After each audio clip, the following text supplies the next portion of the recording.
I just completed this drawing for my next painting, a part of my 2026 art collection.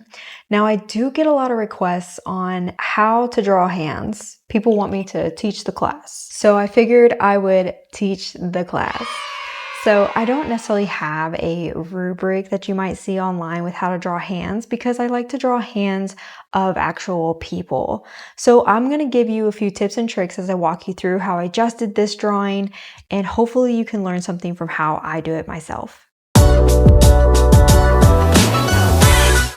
Welcome to my channel. Now, if you have never drawn a hand in your life, I'm going to tell you something that I did to get started that might seem a little weird. So think of drawing kind of like a sport. With sports, you do a warm up and you also just do the motion over and over to get the muscle memory. Drawing is no different. So with drawing hands, something that actually helps is tracing other hands.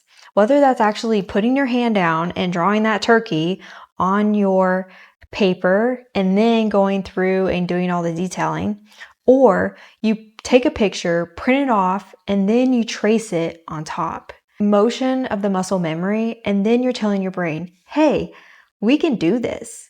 And so then you're building up your confidence as well. Another tip is to have the size of your photograph the same size you want your drawing. So whatever you're looking at needs to be about the same size as what you're actually going to draw. You'd be surprised how a little tiny phone picture doesn't always translate to the proportions that you want on paper. Now, to graduate with your muscle memory as you're tracing your pictures, the best next step is to then kind of lightly trace some key points on that photo and then try to basically connect the dots. You're either getting the thumb or the middle finger, or maybe you're getting the wrist joint and you're just kind of making a few touch points on your tracing. And then you're going back to your paper without the tracing and you're putting in all your other details and lines. This is another way to kind of build up your confidence and to help you keep proportions. Drawing something of the anatomy is a little bit of a science. So if you know how a hand functions and you're constantly are looking at how it can physically move, then you know what is realistic and what's not. This is a huge helper with knowing how to draw a hand accurately. Let's get real nerdy for a second. Shout out to my dad for getting me the ultimate visual dictionary when I was just a wheelass. This page has hands in it, and I love this dictionary. Now, it's going to be really helpful, and this was something that I learned in my anatomy class at Savannah College of Art and Design, is if you know the anatomy and how it accurately moves and what's going on the inside, translating that to the outside and all the proportions and how it's supposed to look is going to be so helpful. How does your hand actually move and function? How do the creases translate into that constant movement? So just think of the thumb, for instance. You have all these ridges, right? These little creases on the top, that's around your knuckle. And then when you take and you bend it, this has a nice little curve. And where does it go? Into the middle of your knuckle crease. It's like a nice little ring. So you find these patterns in your hands and they are so easy to translate. You just kind of figure out the mapping and they're accurate every time on everyone's hands. Everyone has about the same proportions.